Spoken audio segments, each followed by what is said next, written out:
윤 대통령의 거부권 행사로 국회로 다시 넘어온 노란봉투법과 방송 3법이 최종 부결됐습니다. 조희대 대법원장 임명 동의안을 통과해 2달 넘게 지속되어 온 사법수장 공백 사태가 해소됐습니다.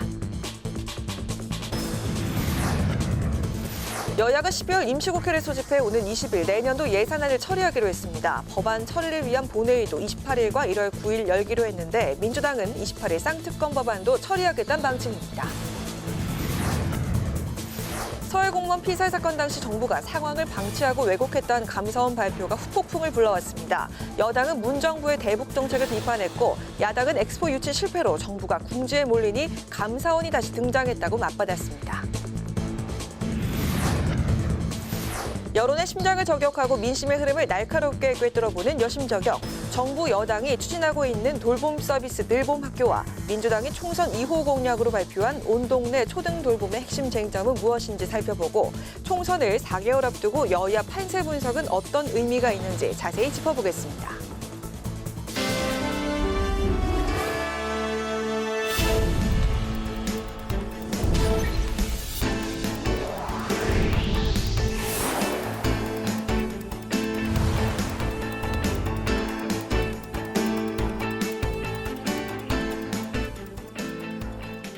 여러분 안녕하십니까? 12월 8일 금요일 국회 라이브 6 시작하겠습니다. 오늘 뉴스는 본회의 중계방송으로 조금 늦게 방송합니다. 오늘 정기국회 마지막 본회의가 열렸는데요. 윤석열 대통령이 제2요구권을 행사한 이른바 노란봉투법과 방송 3법 개정안이 재표결 끝에 결국 부결됐습니다. 조희대 대법원장 후보자 임명 동의안은 본회의를 통과하면서 2달 넘게 이어졌던 사법부 수장 공백 사태는 마무리됐습니다. 보도에 강민재 기자입니다. 파업 노동자에 대한 손해배상 청구를 제한하는 이른바 노란봉투법과 공영방송의 지배구조를 바꾸는 방송 3법. 야당 주도로 국회 본회의를 통과했지만 지난 1일 윤석열 대통령의 제2요구권 행사로 국회에 다시 돌아왔습니다. 이에 따라 정기국회 마지막 본회의인 오늘 재표결이 이뤄졌는데 끝내 국회 문턱을 넘지 못하고 양국관리법과 간호법에 이어 최종 폐기됐습니다.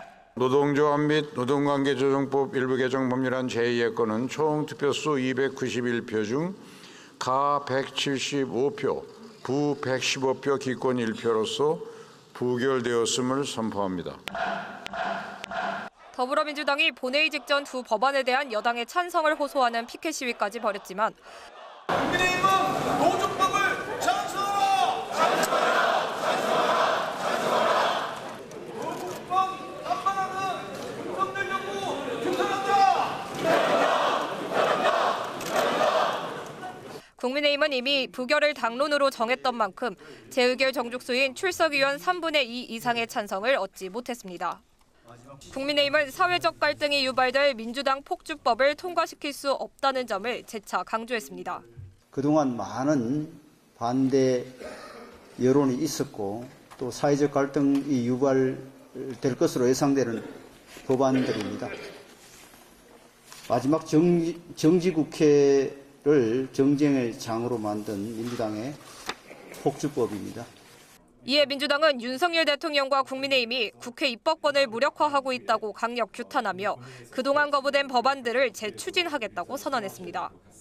한편 조희대 대법원장 후보자의 임명 동의안은 총 264표의 찬성을 얻어 무난히 본회의를 통과했습니다. 민주당에서도 2달 넘게 이어진 사법부 수장 공백 사태에 대한 우려가 제기되고 조대희 후보자에 대한 흠결이 거의 없어 대거 찬성표가 나온 것으로 보입니다. 개인 신상과 관련한 도덕성 등의 문제 제기가 거의 없었고 대법원장으로서의 직무를 무난히 수행할 수 있을 것으로 판단하였습니다.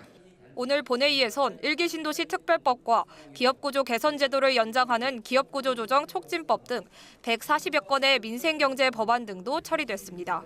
국회 방송 강민지입니다. 여야는 12월 임시국회 소집에 합의하고 예산안과 민생 법안을 위한 본회의 일정을 약속했습니다. 하지만 일명 쌍특검 법안과 민주당의 단독 예산안 처리 등을 두고 여야가 다른 입장을 보이고 있는데 자세한 소식은 천지원 기자가 전합니다. 12월 2일 내년도 예산안 처리에 법정 기한을 지키겠다던 국회가 결국 시한을 넘겼습니다.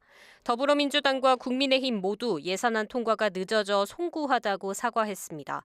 양당의 원내수석 부대표는 회동을 통해 다음 주 월요일부터 임시국회를 열기로 합의했는데 본회의는 20일, 28일에 이어 1월 9일까지 3차례 열릴 예정입니다. 20일에는 예산안을, 28일과 1월 9일에는 민생 법안을 처리하기로 했습니다. 다만 민주당은 그때까지 합의가 되지 않으면 단독으로라도 감액 부분만 수정한 예산안을 통과시키겠다는 입장입니다. 또 야당 탓하지 마십시오. 정부 여당 탓입니다.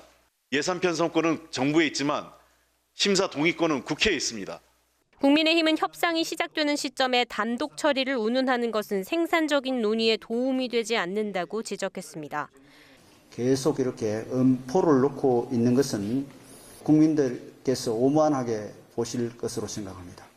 28일 김건희 여사와 대장동 50억 클럽 등 이른바 쌍특검 법안을 처리한다고 민주당이 밝혔는데 이에 대해 양당은 이견을 보였습니다. 민주당은 법률상 유예 기간이 지나 쌍특검 법안이 본회의에 자동 부의될 것이라고 말했고 쌍특검 관련돼서는 아시다시피 저희가 부의 간주가 된 지가 꽤 됐고요. 반대하신다 하더라도 자동 부의되는 것 이렇게 알고 계시면 될 것 같습니다. 국민의힘은 쌍특검이 총선을 앞둔 국면 전환용에 불과하다며 남은 시간 민주당의 합리적인 결정을 당부했습니다. 법사는 그렇지만 국민 여론이라든지 여야의 관계 이런 것들을 감안해서 쌍특검 처리는 민주당에서 안 해주시고 예산안과 민생법안 처리에 최선을 다하겠다고 약속한 국민의힘과 더불어민주당. 임시국회 30일 동안 양당이 민생에 집중해 약속한 합의에 이를 수 있을지 귀추가 주목됩니다. 국회방송 천시원입니다. 감사원이 서해 공무원 피살 사건 당시 정부가 상황을 방치하고 이후에도 사실을 왜곡했다는 감사 결과를 어제 발표했습니다. 이에 국민의힘은 문재인 정부의 무책임함을 보여준다며 지난 정부를 정조준했고 더불어민주당은 새로운 증거도 없이 돌연 수사 결과가 뒤집혔다고 즉각 반박했습니다. 보도에 남수지 기자입니다. 감사원은 문재인 정부가 서해 피격 사건 당시 상황을 방치하고 사건 이후에는 관련 사실을 은폐, 왜곡했다고 어제 감사 결과를 발표했습니다. 감사원은 안보실 등 관계기관이 고 이대준 씨 사망 전엔 구조 요청 등의 조치를 취하지 않았고 이 씨 사망 후엔 사건을 조작해 자진 월북으로 몰고 갔다고 주장했습니다. 이에 대해 국민의힘은 서해 공무원 피살 사건이 문재인 정부 안보 라인의 무책임함을 보여준 것이라고 비판했습니다. 국민의힘은 불가항력이 아닌 태만으로 국민 생명을 지키지 못했다면 이는 엄연히 살인 방조라고 지적했습니다. 그러면서 이런 국가폭력 뒤에는 문 정부의 삐뚤어진 대북 정책이 있었다고 말했습니다.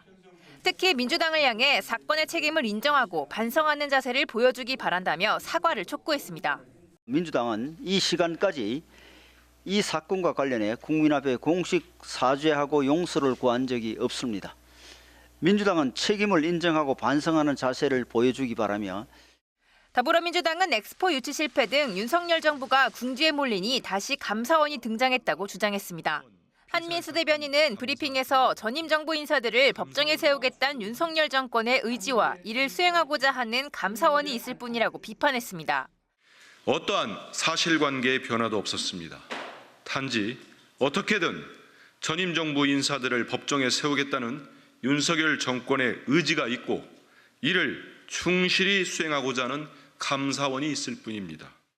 그러면서 국민은 감사원을 수사 청부기관 그 이상 이하도 아닌 존재로 볼 것이라며 감사원은 진실이 밝혀지면 혹독한 책임을 지게 될 것이라 경고했습니다. 국회 방송 남수지입니다.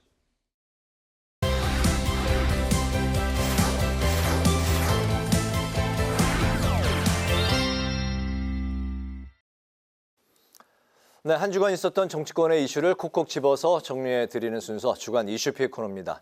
여러분의 시사 지수를 높여드릴 김지수 아나운서 나와 있습니다. 어서 오십시오. 네, 안녕하십니까. 반갑습니다. 네, 바로 첫 번째 이슈픽 들어가 볼까요? 네, 오늘 준비한 첫 번째 이슈픽입니다. 인요한 미완의 혁신입니다. 네. 이제 인요한의 혁신위가 그 활동 기한을 다 채우지 못하고 42일 만에 이제 조기 종료를 하게 됐는데요. 네. 그 동안의 인 위원장의 구설과 그리고 혁신안을 놓고 당내 갈등이 심화된 가운데 혁신위가 이 조기 종료하는 것 아니냐 이런 관측이 있었는데 현실화됐습니다. 네. 그 인요한 위원장 의욕적으로 이제 혁신위를 이제 출범을 시켰었는데 당내에 가장 그 혁신안에 이제 그 눈을 띄었던 희생 혁신안이 당 지도부에 이게 이제 반영이 되지 않으면서 네. 좀 어려운 상황이 이어졌었던 것 같습니다. 그렇습니다. 그동안 혁신위가 당 지도부와 중진, 친윤 인사들에게 험지 출마나 이 불출마를 요구를 해왔습니다. 그래서 6호 혁신안을 내놨는데요. 이 11일 최고위에서 혁신안 종합보고를 지금 남겨두고 있긴 합니다. 그렇지만 결국 이 별다른 큰 성과 없이 조기 종료하게 됐다. 이런 평가가 나오고 있습니다. 네. 인요한 위원장 기자들에게 이 다음 주 월요일 보고를 끝으로 혁신위 활동은 다 종료가 된다고 밝혔고요. 50%는 성공했다는 자부심을 갖고 있다. 나머지 50%는 당에 맡기고 기대를 하면서 좀 더 기다리겠다고 덧붙였습니다. 인 위원장은 6호 시생혁신안을 내면서 총선에 불출마하겠다. 그리고 이 본인을 공관위원장으로 추천해달라는 이 최후 통첩을 날리기도 했는데요. 결국 당 지도부가 받아들이지 않았고요.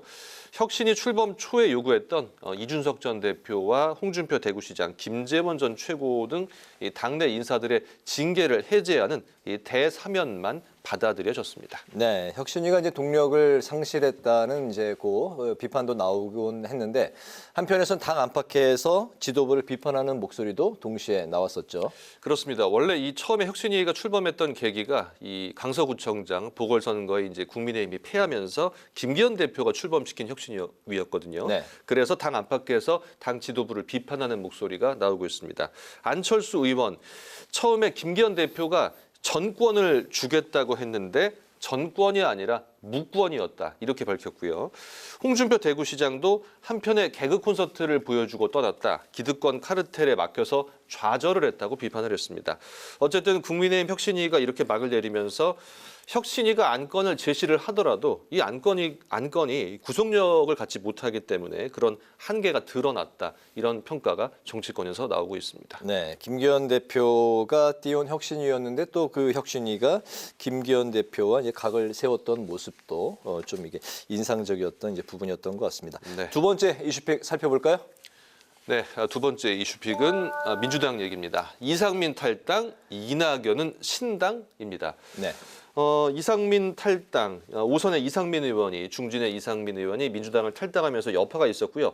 지금 이낙연 전 대표도 뭐 신당 창당을 묻는 기자들의 질문에 뭐 일축하지 않고 여지를 남기면서 당내 분위기가 지금 심상치 않은 상황입니다. 네, 5선 중진의 이상민 의원 한 번 더 만약에 이제 국회의원 당선이 된다면 이제 국회의장도 바라볼 수 있는 그렇기 네. 때문에 이제 탈당에 대해서 더 말이 많이 나왔었는데 친 이상민계 의원이 이제 그 현역 국회의원은 아닙니다만 대전 중심의 시의원, 이제 구의원, 당원 등이 이제 동반 탈당하면서 지금 여파가 이어지고 있네요. 네, 이상민 의원이 이제 민주당을 고쳐쓰기가 불가능하다고 입장문을 내고 탈당을 했는데요. 네. 친 이상민계로 알려진 대전 지역입니다. 시의원과 구의원, 당원 등 총 19명이 엊그제 탈당을 선언한 겁니다. 이들은 대전시 의회에서 기자회견을 열고 앞으로 이상민 의원과 같이 행동할 것이라고 밝혔고요. 다만 새로운 세력을 규합을 할지 국민의힘에 입당할지는 아직 정해진 것이 없다고 덧붙였습니다. 한편 당내에선 뭐 이상민 의원에 대한 비판의 목소리도 나왔었는데요.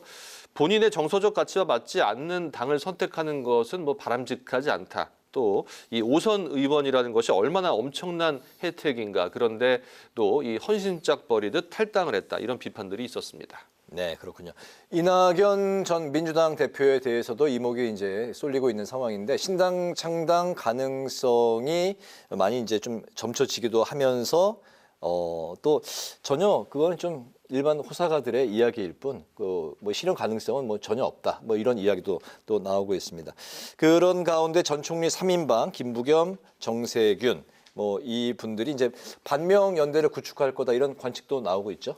그렇습니다. 뭐 말씀하신 대로 호사가 얘기일 수도 있고 또 정치라는 것이 어떻게 될지는 모르기 때문에 지켜봐야 되긴 하겠습니다만 이낙연 전 대표를 포함해서 김부겸, 정세균 전 총리죠. 이른바 총리를 지냈던 3인방이 3총리 반 이재명 연대를 구축할 것이다. 뭐 이런 관측도 나오고 있고요.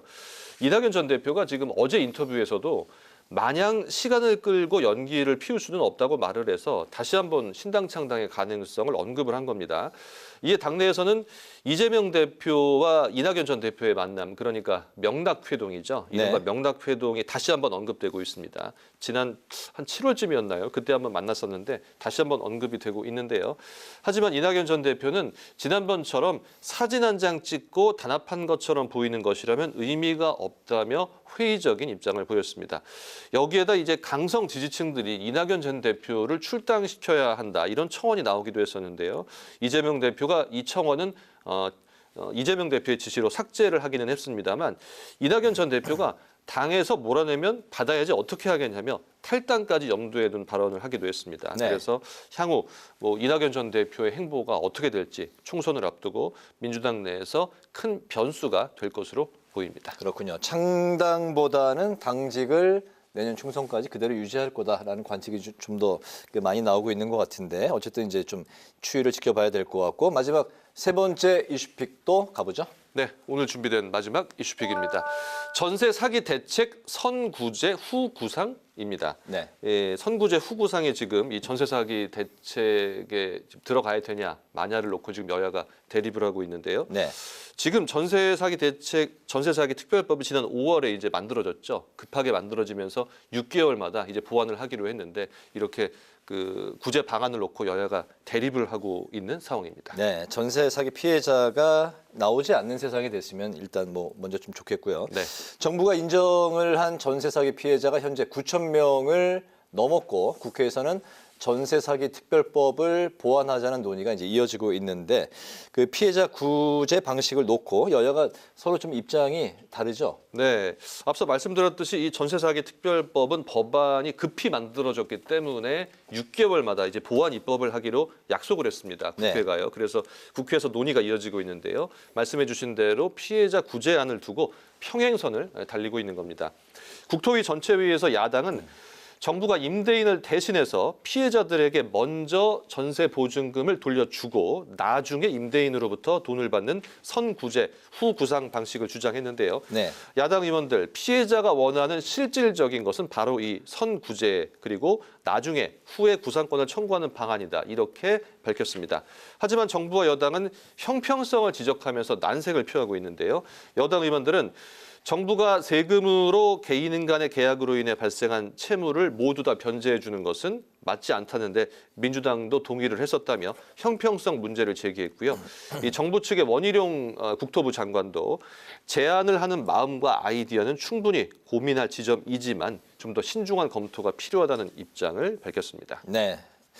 전세 사기 피해자가 이제 앞으로 또 10,000명을 넘을 것으로 예상이 되고 있는데 피해자들이 현재 이제 국회를 포함해서 여러 곳에서 규탄 대회를 열고 있고 피해를 호소하고 있는데 일단 피해를 당하면 그 다음에 거주할 곳이 없기 때문에 당연히 이제 이 고통을 호소할 수밖에 없는 상황일 것 같은데 어떤 내용들인가요? 네, 일단 그 정리를 해보니까요. 피해자들이 원하는 가장 큰 부분이 두 가지입니다.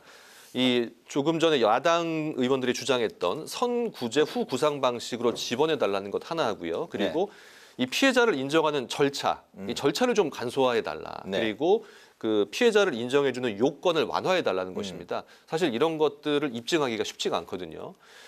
그리고 또 여기에다 이 전세 사기 사건은 기존 주택임대차 보호법과 부동산 등기법의 허점으로 발생한 과실이기 때문에 국가 과실이기 때문에 정부가 배상을 해야 된다. 또 이런 입장도 있는데요. 임차인이 계약 건물의 선순위 보증금을 확인할 방법이 없다. 그리고 이 근저당과 전입신고의 시차가 있거든요. 만약에 오늘 12월 8일자로 전입신고를 했는데 만약에 집주인이 오늘자로 이 근저당권 설정, 대출을 받았을 경우에 순위가 밀리게 됩니다. 이 전입신고가요. 순위가 밀린다면은 대출을 해줬던 그 해당 은행이 먼저 그 상환을 받는다는 건가요? 그렇죠. 왜냐하면 전입신고는 다음 날부터 효력이 발생하고 네. 이 근저당권 설정은 당일 날부터 바로 발생하기 때문인데요. 네. 이런 시차가 발생한다는 사실이 사기 행각을 가능하게 했다고 비판을 하고 있습니다. 네, 어쨌든 여야가 엊그제 이 국토위 법안 심사 소위를 열었지만 합의에 이르지 못하고 지금 13일에 다음 주죠. 수요일쯤에 다시 소위를 열기로 했는데요. 이 선구제 후구상 방식에 있어서 여야 이견이 좀 너무 크기 때문에 합의가 쉽지 않을 것이다. 이런 관측들이 제기되고 있는 상황입니다. 네, 해당 법안들을 이제 보완하는 이제 국회의원들이 바로 이런 그 디테일한 부분들까지도 다 감안해서 입법을 했으면 하는 그런 이제 바람이 드네요. 네, 그렇습니다. 네. 중요한 역할을 해 주셔야 될 것 같습니다. 그렇습니다. 오늘 주간 이슈팩 여기까지 듣도록 하겠습니다. 김지수 아나운서와 함께했습니다. 수고 많았습니다. 네, 고맙습니다.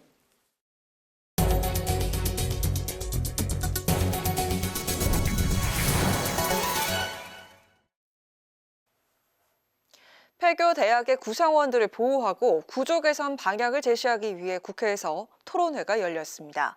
토론회에 참석한 의원들은 폐교로 발생하는 문제점을 최소화하기 위해 구조 조정 방안과 지원책을 마련해야 한다고 강조했습니다. 문그린 기자입니다. 현재 우리나라 폐교 대학은 총 21개교. 장기적인 저출생으로 학령 인구 감소에 따라 입학생이 줄면서 경영난으로 폐교 수순을 밟은 겁니다. 강민정 더불어민주당 의원은 대학이 폐교될 때 학생들은 학습권을 침해받고 교직원들은 실직 상태에 놓이는 등 어려움이 많다고 설명했습니다. 대학의 특히 이제 교직원과 교수님들 같은 경우 수년 동안 이런 문제 때문에 굉장히 고통을 많이 받고 계신 걸로 알고 있습니다. 고등교육이 가지고 있는 의미나 역할의 중요성이 큼에도 불구하고 지금 우리 대학은 될 것인가 말 것인가. 유기용 더불어민주당 의원은 대부분의 폐교 대학이 지방대라는 점도 꼬집었습니다. 잠재적인 지방 폐교 대학이 많은 만큼 폐교가 우려되는 한계 대학들을 무조건 없애지 말고 대학이 다시 살아날 수 있도록 제도적으로 지원해야 한다고 강조했습니다. 학령 인구 감소로 인해서 부득이하게 앞으로도 폐교될 학교들이 많이 있는데 그 부분에 대해서 체계적으로 대비하기 위해서는 교육부가 더 적극적으로 나서야 한다. 구조 개선을 위한 국회의 역할도 큽니다. 사립대학의 구조 개선, 그리고 청산 지원 관련 법률안 4건이 현재 국회 교육위원회에 상정돼 있지만 해산장려금 등 보상과 관련된 쟁점들이 해소되지 않아 계류된 상태입니다. 유 의원은 폐교대학을 위한 중장기적인 정책과 지원 방안 마련이 시급하다며 국회가 법안 심사에 더 생산적인 모습을 보여야 한다고 말했습니다. 이견이 있는 법안들은 제대로 다뤄지지 않고 좀 이견이 없는 법안 위주로 통과되는 것, 그건 국회가 앞으로 좀 고쳐야 될 문제라고 생각하고. 김명환 서울대 교수는 발제에서 충분한 고등교육 예산 투자를 통해 전면적인 대학 구조 조정을 시행하는 등 대안을 제시했습니다. 국회 방송 문그린입니다. 윤석열 대통령이 기획재정부 등 6개 부처 국무위원 후보자에 대한 인사청문 요청안을 국회에 제출했습니다. 인사청문 요청안에는 부총리 겸 기획재정부 최상목, 국가보훈부 강정애, 농림축산식품부 송미령, 국토교통부 박상우, 해양수산부 강도형, 그리고 중소벤처기업부 오영주 등 장관 후보자 6명이 포함됐습니다. 국회는 인사청문회법에 따라 오늘 26일까지 장관 후보자들의 청문 절차를 마쳐야 합니다.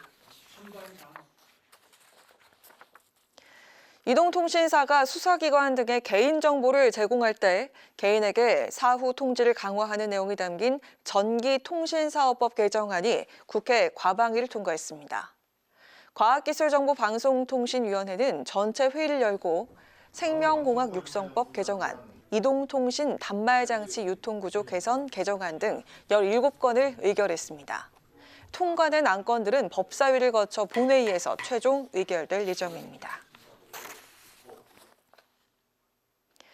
치매 환자를 주치의가 직접 진료하고 돌보는 치매관리 주치의 제도가 내년 7월부터 시범 도입됩니다.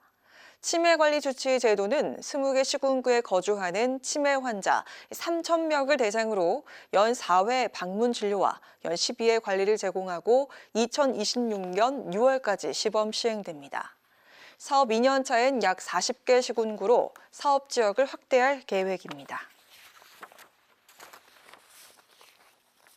금태섭 전 의원이 결성한 새로운 선택 창당준비위원회와 정의당 내 청년 의견그룹 세 번째 권력이 신당 공동 창당을 선언했습니다. 세 번째 권력이 새로운 선택에 합류하는 방식으로 오늘 17일 공동 창당대회를 개최할 예정입니다. 한편 정의당은 류호정 의원과 조성주 당원이 정의당과 당론을 달리하고 오늘 17일 새로운 당을 창당한다고 선언한 만큼 16일까지 비례대표 국회의원 사퇴와 당적 정리를 마무리해달라고 밝혔습니다.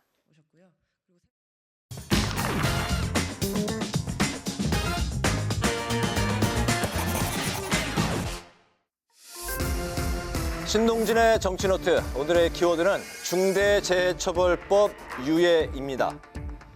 어제 대법원이 비정규직 하청노동자 고 김용균 씨의 사망 사고와 관련해 원청인 한국서부발전과 이 회사 대표에 대해 책임을 물을 수 없다고 결론을 내렸습니다. 김 씨 사건은 중대재해처벌법 제정에 기폭제가 된 사건으로 이 사건의 결말은 중대재해법의 의미를 돌아보게 하는데요. 중대재해처벌법은 노동자의 사망, 사고 등 중대재해 발생 시 안전 및 보건 확보 의무를 소홀히 한 사업주나 경영 책임자를 1년 이상의 징역 또는 10억 원 이하 벌금을 물리는 법입니다. 그러니까 중대재해 발생 시 사업주에 대한 형사처벌을 강화하는 내용으로 원청 경영자까지 안전 의무 조치 책임을 지우도록 하는 거죠.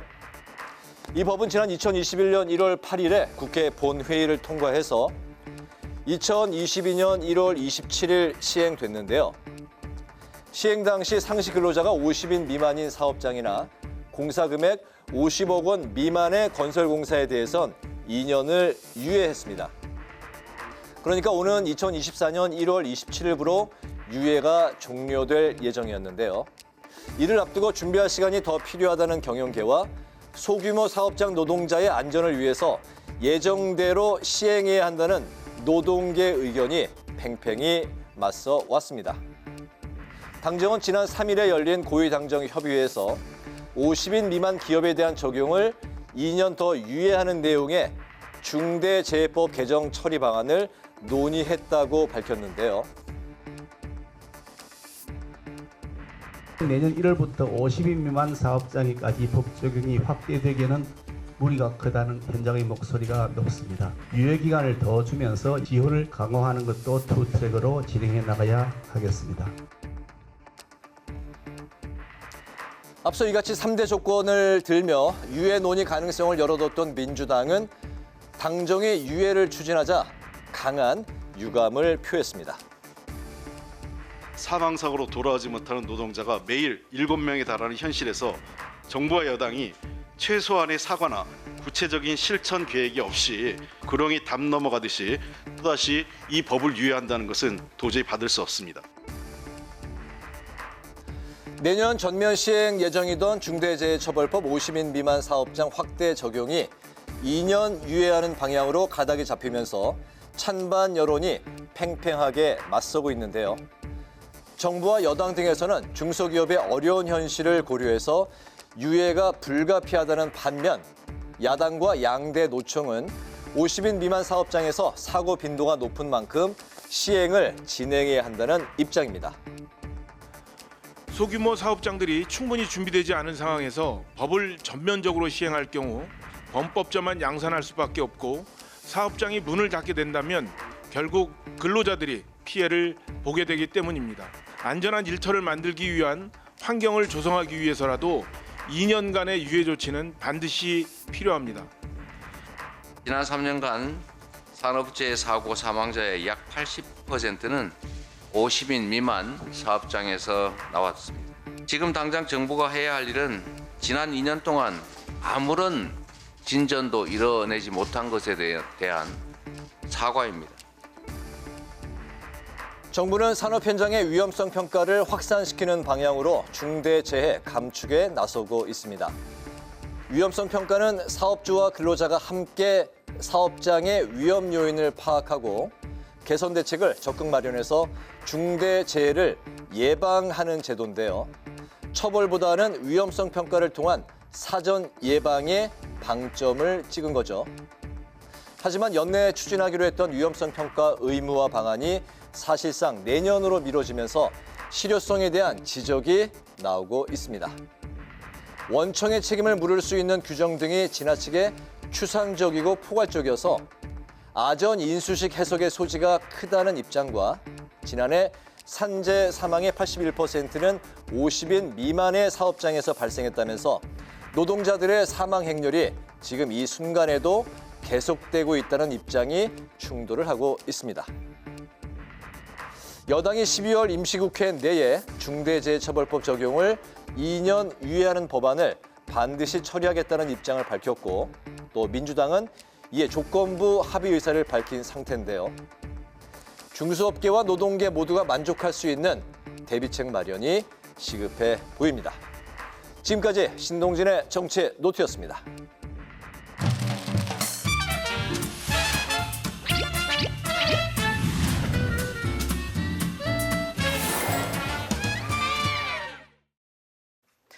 정치권 이슈와 정책 분석을 통해 여론의 심장을 저격하고 민심의 흐름을 날카롭게 꿰뚫어봅니다. 여심 저격, 최수지 국민의힘 서울시 의원, 안규령 민주당 상근부 대변인 나오셨습니다. 어서 오세요. 안녕하세요. 네, 안녕하세요. 자, 오늘은 정치 현안 두 가지와 그리고 돌봄제도 관련해서 정책 토론까지 함께 보도록 하겠습니다. 자, 먼저 오늘 가장 뜨겁게 달구고 있는 주제입니다. 내년 4월 총선을 앞두고 국민의힘 판세를 자체 분석을 한 결과 서울 49석 가운데 6곳만 우세한 것으로 알려져서 논란인 상태인데요. 지도부는 최악을 가정을 했고 신빙성이 낮다 이렇게 수습을 했는데요. 하태경 의원은 혁신위를 자초시킨 지도부는 무슨 배짱이냐면서 비판의 목소리를 높였습니다. 자, 이 보고서 결과가 이렇게 나왔는데 이거 어떤 의미가 있을지 일단 이거 조선일보에서 보도가 됐던데 뭐 유출이 된 걸까요? 어떻게 된 겁니까?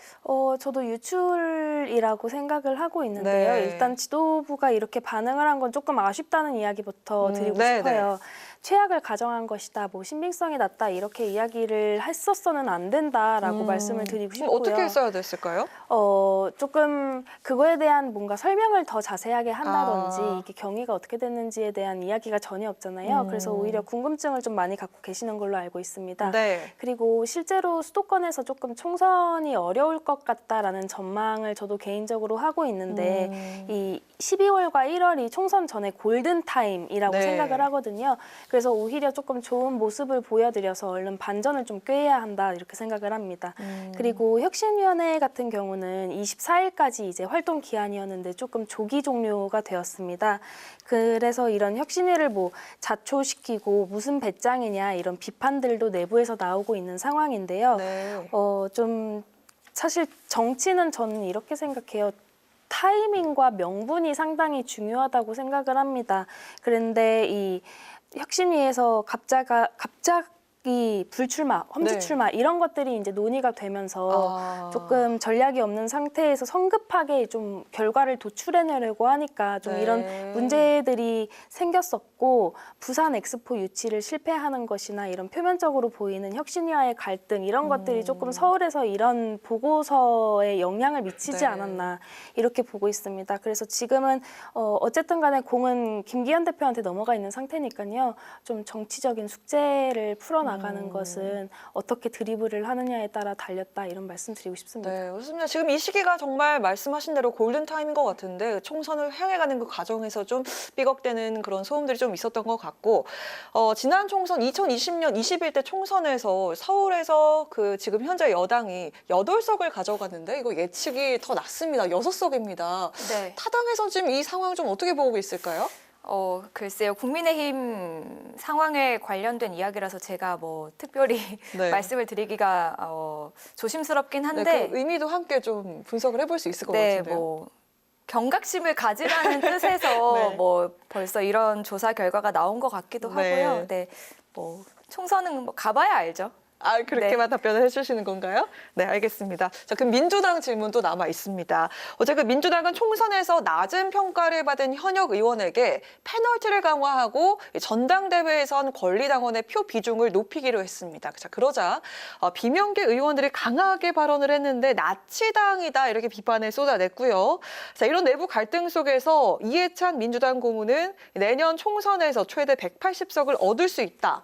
자, 이렇게 낙관했는데 네. 제 기억으로 지난 총선에 그 유시민 작가가 180석 압승설 요걸 해서 좀 논란이 있었던 것 같은데 네. 이번은 이런 발언이 있는 상황을 봤을 때 좀 분위기가 지난 총선과 더 다른가? 분위기가 더 좋은가? 이런 생각도 좀 들게 하는데요.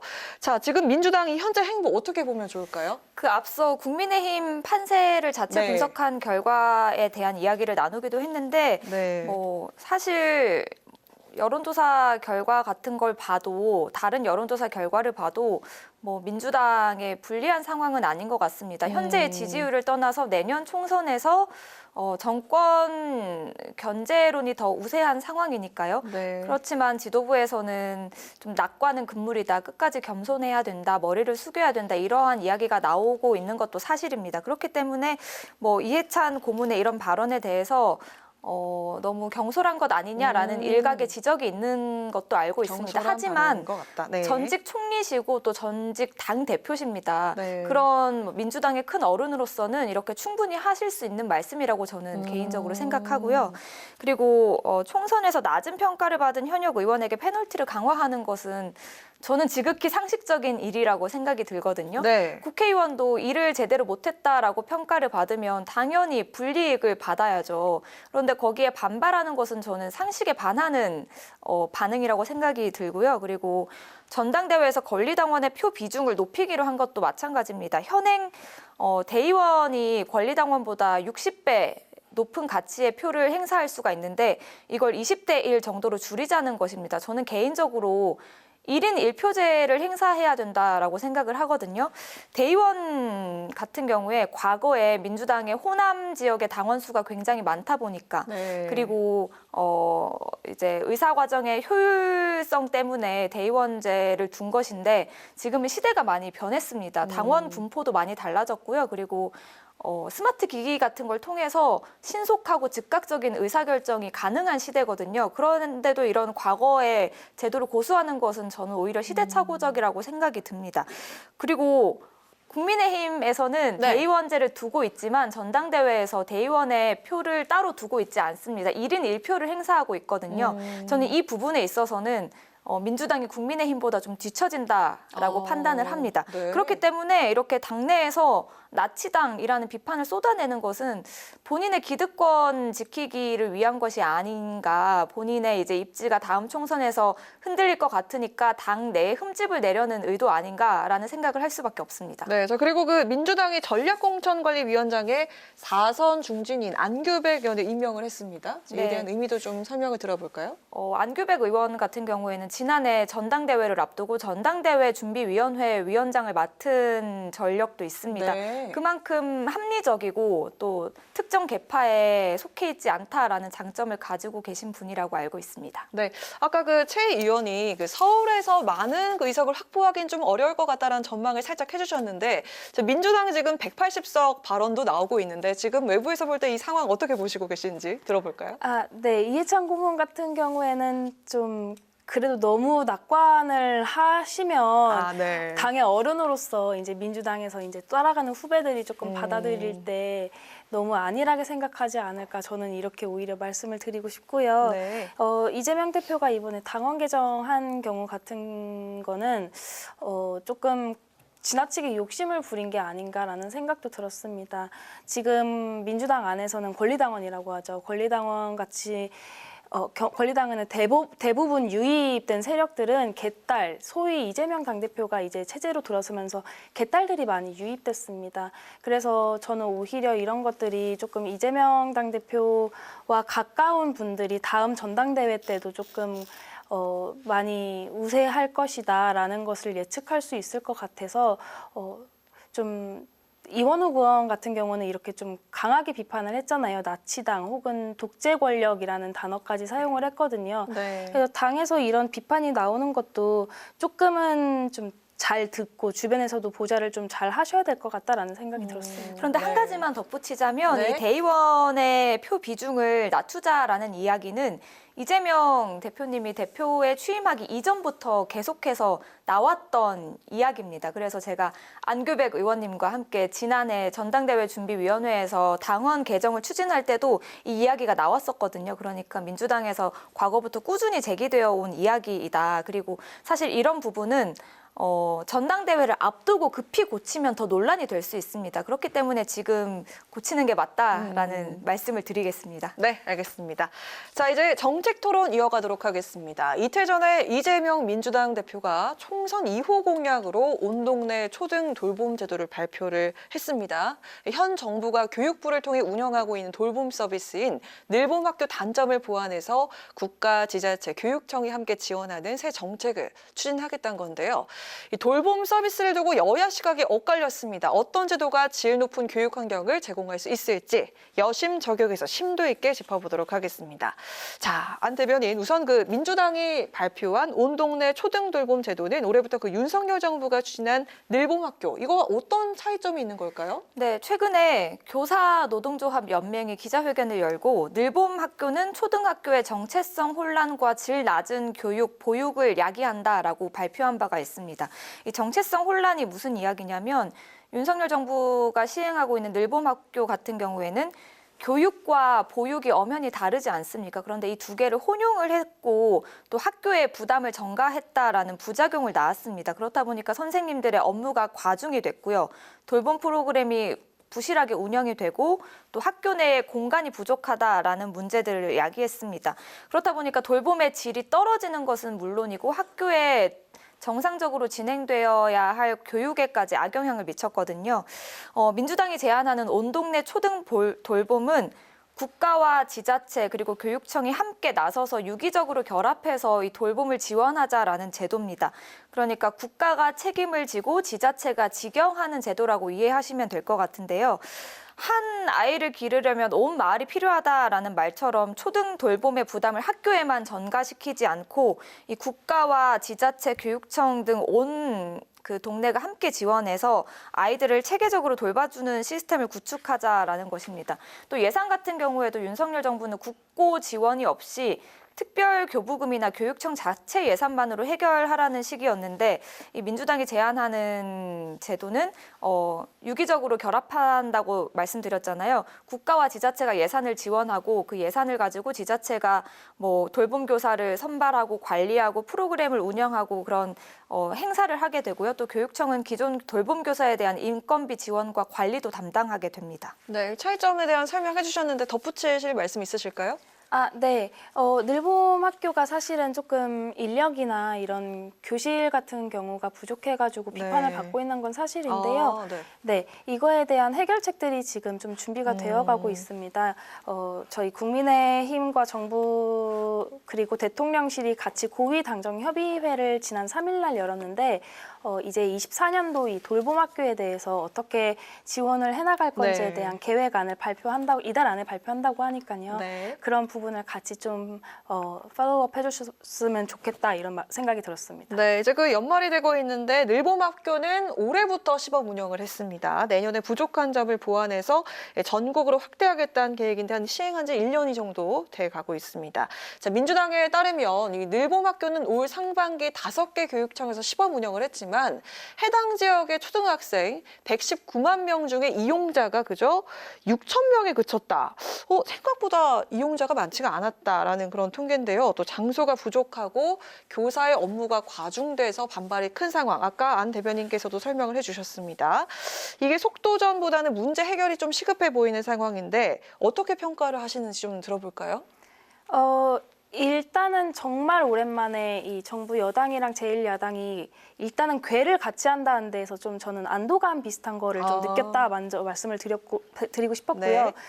윤석열 정부 늘봄학교는 올해 3월부터 시작됐고 5개가 먼저 시작된 다음에 6월에 이제 3개 추가가 되어서 8개 지역에서 확대 운영되고 있습니다. 지금까지 근데 저는 반응이 개인적으로 좀 좋다고 듣고 있거든요.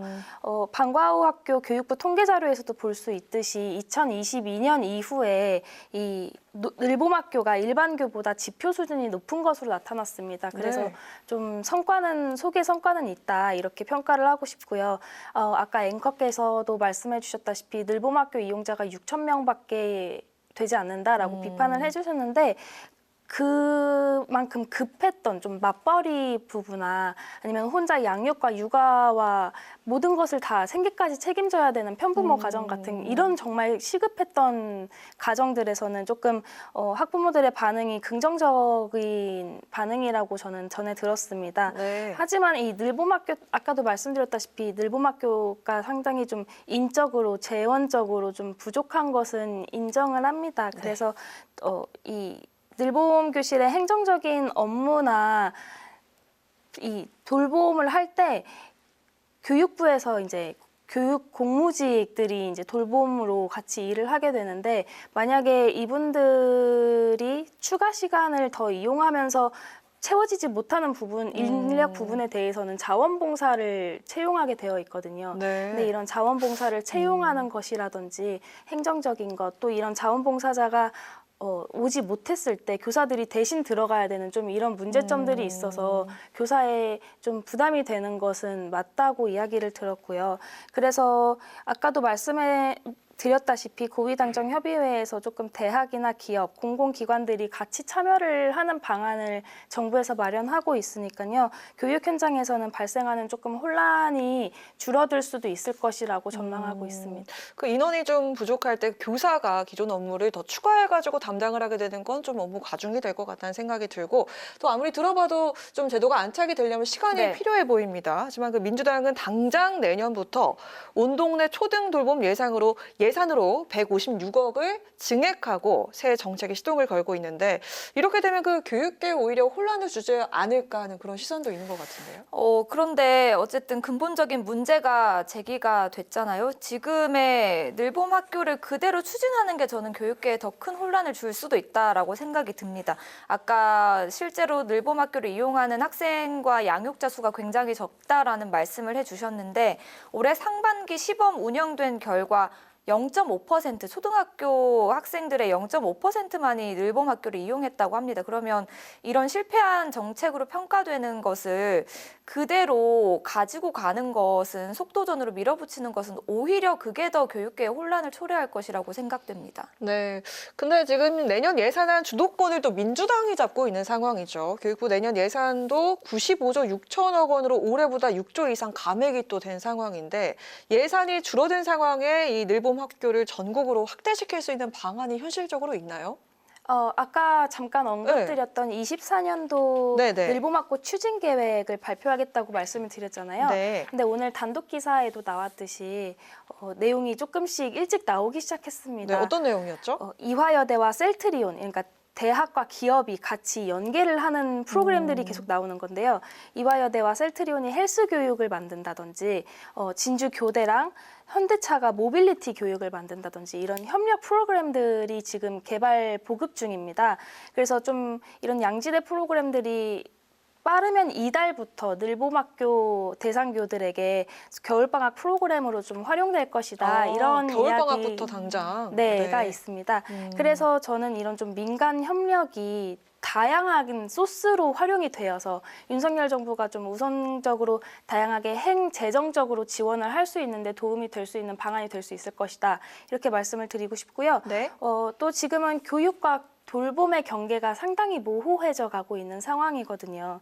그래서 이 둘을 분리해서 보는 게 아니라 교육이 연장으로 봐서 정책이 단발성으로 끝나지 않게 좀 지속되지 않는 상황으로 가지 않게 막기 위해서는 좀 이런 예산 확보가 법제화되어서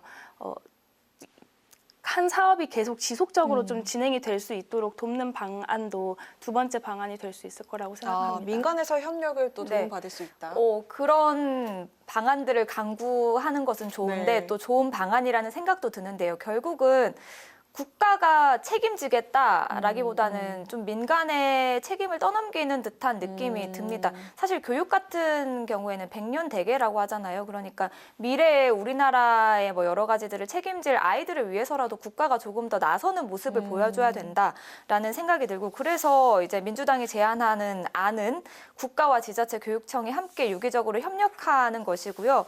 그리고 근본적으로 지금 이 늘봄학교의 문제는 보육과 교육을 혼동해서 이제 그 제도를 만들었기 때문이라고 생각이 들거든요. 그러니까 이 민주당이 제안하는 안은 교육과 보육을 좀 분리를 했습니다. 그래서 예를 들면 지자체에 남는 공간들이 있을 수도 있죠. 스포츠 센터라든지 도서관이라든지 그런 곳으로 방과 후에 아이들을 이제 옮겨서 거기서 다양한 프로그램들을 좀 시행을 하면서 아이들의 좀 재능을 찾을 수 있게 하는 프로그램도 마련하고 있습니다. 그래서 재능학교라는 별칭도 붙어 있고요. 네, 일단 이런 교육 같은 이런 논란들, 문제들이 이렇게 불거졌을 때 결국 기결되는 결론은 그래서 저출산인데 앞으로 어떻게 될까? 어떤 방안이 있을까라는 그런 질문으로 모이게 되는 것 같습니다. 마지막 질문 두 분께 모두 드리도록 하겠습니다. 저출산 정책은 추진이 되고 있는데 출산율은 점점 갈수록 줄어들면서 올해 뭐 전 세계 최저 출산율을 찍었다는 기사 오늘도 나왔는데요. 어떻게 하면 이 저출산 정책이 현실에 잘 반영이 될 수 있을까요? 일단 더 근본적인 문제부터 해결이 돼야 될 것 같습니다. 많은 양육자들이 이렇게 아이들의 교육과 보육에 신경을 쓰는 이유는 결국은 본인들이 직접 아이들과 함께할 시간이 적기 때문이라는 생각이 들거든요. 그래서 저녁이 있는 삶, 그리고 가족과 함께하는 삶을 조금 더 늘리기 위해서는 근본적으로 노동 환경부터 개선돼야 되지 않을까 싶은데요. 노동 환경 개선. 네.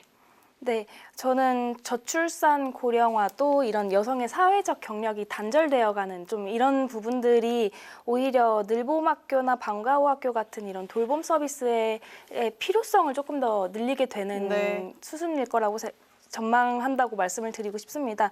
그렇기 위해서는 이런 돌봄 서비스 형식의 사업들이나 정책들이 국민적으로 조금 더 공감대를 얻어야 되는 게 우선시 된다라는 말씀을 드리고 싶고요.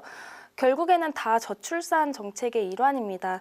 그래서 이런 정책들이 효율성이 높아지기 위해서는 결혼하면 얼마 준다, 혹은 뭐 세금을 혼인신고를 했을 때 세금이 얼마 정도 웨이브가 된다, 이런 정책을 내보내기보다는 진짜 현실에서 무엇이 필요한지를 파악하는 게 우선일 것 같고, 또 늘봄학교처럼 육아를 하는 과정에서 이 아이가 커가는 생애주기 단계에 맞춰서 어떤 서비스가 제공될 수 있는지 좀 적극적으로 먼저 찾아서 발굴해 나가야 되는 게 필요하지 않을까 생각이 들었습니다. 네, 오늘 여심저격은 여기서 마무리하도록 하겠습니다.